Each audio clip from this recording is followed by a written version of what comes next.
भगवान राम जब वशिष्ठ जी पढ़ा रहे थे, भगवान राम ने वशिष्ठ से प्रश्न किया है, गुरुदेव आप कहते हैं कि बिना गुरु से पूछे शिष्य को कोई काम नहीं करना चाहिए, यदि गुरु जहां हो तब किसे पूछेंगे? कहता मोबाइल से नंबर नोट कर लो, हमारा पूछ लेना। वशिष्ठ जी ने कहा कि कल उत्तर देंगे। दूसरे दिन क्लास हुआ तब कहे कि राम यदि गुरु नहीं हो, उत्तर दिए दूसरे दिन, तो जो आसपास श्रेष्ठ जन हो, श्रेष्ठ जन से सलाह लेकर काम करना चाहिए।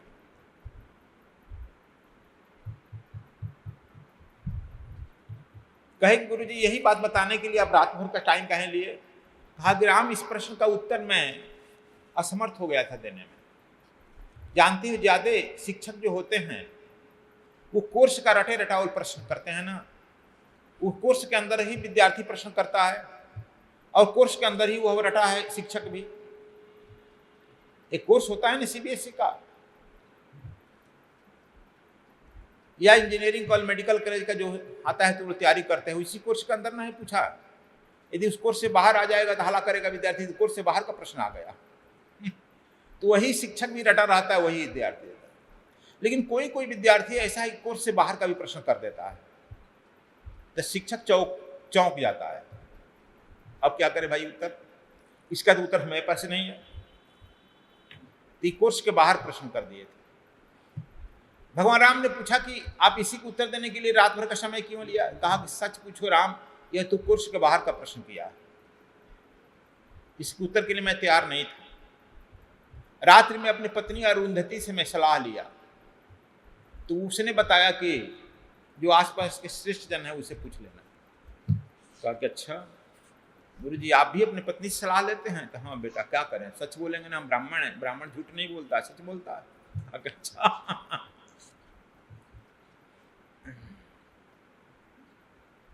समझ गई? राम को शक हो गया। विद्यार्थी को बहुत छोटे छोटे बात पर शक हो जाता है, शिष्य को भी हो जाता है। विश्वामित्र के सानिध्य में जब गए तो सबसे पहले यही प्रश्न किए। जब दीक्षा लिए लेते लेते पढ़ा किया, गुरु जी यदि जहां गुरु नहीं हो फिर उनसे कैसे सलाह लेंगे? तो विश्वामित्र ने तुरंत उत्तर दिया सिलेबस से बाहर का। कहा कि वह गुरु असमर्थ है और वह शिष्य समर्थ है जो गुरु और शिष्य के बीच में डिस्टेंस हो जाए। तुम जहां और जिस समय खोजेगा मैं वहां और उसी क्षण उपस्थित मिलूंगा। लेकिन इसका मतलब यह नहीं कि तुम फुटपाथ पर कहीं खोजते चलना। जब तुम्हारी विषम परिस्थिति आ जाएगी मुझे याद करना, मैं वहां उस तत्क्षण मिल जाऊंगा। वह गुरु का जो शिष्य का पीछा न करे। तो तब राम चौंक गए, अरे यार गुरु जी तो सलाह नहीं ली अपने पत्नी से। चौंक गए, जो बड़ा अलबेला गुरु है। तब राम ने यह संकल्प किया, गुरु जी आज से सोचने का काम आपका, करने का काम मेरा। अब जो गुरु सोचेगा तो लोग क्या कहते हैं, गुरु जी नहीं सोचने का काम हमारा, गुरु करने का काम गुरु जी का। सोच के सलाह देंगे हम। अब समझ गया? और यह बात पूरा हुआ है जब सीता का अपहरण हुआ है और राम बहुत फेरे में पड़ गए हैं। लक्ष्मण फेरे में पड़ गया है।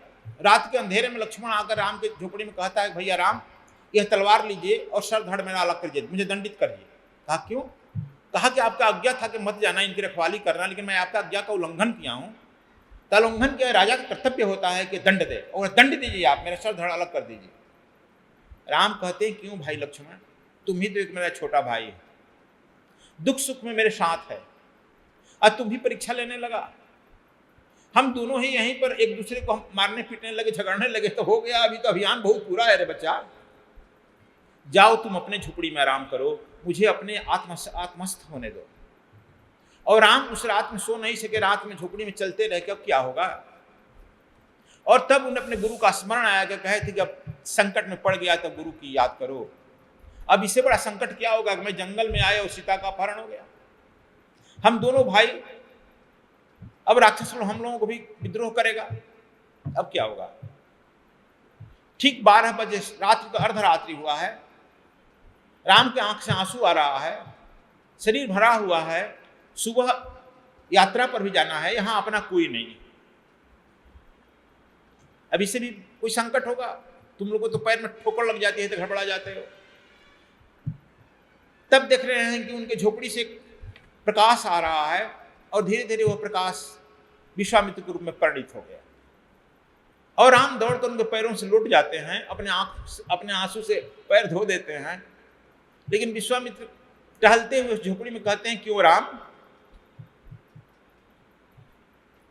युद्ध सब शुरू हुआ है बेटा। क्या युद्ध एक तरफा होती है? क्या गुरुदेव? क्या युद्ध एक तरफा होती है? अभी तक तुम सिद्धाश्रम से लेकर के और यहां तक एक तरफा मारते रहा है, गजरा और मूली की तरह मारते आया है ना। अब यहां पर तुम्हारे युद्ध का उत्तर मिला है। एक तीर धनुष दूसरे तरफ से छूटा है। अभी तक तुमने नाक काटा है, अब तुम्हारे पत्नी को ही उठा ले गया। युद्ध अब यहां से शुरू हुआ है बेटा राम। अभी एक तरफा युद्ध करते हुए युद्ध है कभी? जब तुमको एक तरफा युद्ध करना है बेटा राम, सुबह तुम रावण के यहाँ संदेश भेज दो और एक नहीं 1 दर्जन सीता लेकर तुम्हारे पैरों में रख देगा और तुम सुखी पूर्वक 14 पिकनिक मना लो जंगल में 14 वर्ष और पिकनिक मनाकर अयोध्या लौट जाओ। बड़ा कठोर गुरु है। गुरु कठोर है रे बच्चा। ऐसा नहीं होना चाहिए। चाय पानी पिलाना चाहिए, कुछ मिठाई खिलाना चाहिए, तो बड़ा कठोर गुरु है। कहा कि राम पिकनिक मना लो, चले जाओ वापस। यह सफेद दाढ़ी किसी और शिष्य का इंतजार करेगा? फिर राम पैर पे गिर गए, नहीं गुरुजी मुझसे गलती हो गई। आप ठीक कह रहे हैं, युद्ध अब शुरू हुआ है। क्या युद्ध शुरू हो गया है? इसका प्रत्युत्तर देगा तुम? यह समझौता करना चाहता है। समझौता करना चाहते तो खुला है दरबार, कल समझौता कर लो। 1 दर्जन सीता तुम्हारे चरणों पर आ जाएगी कल।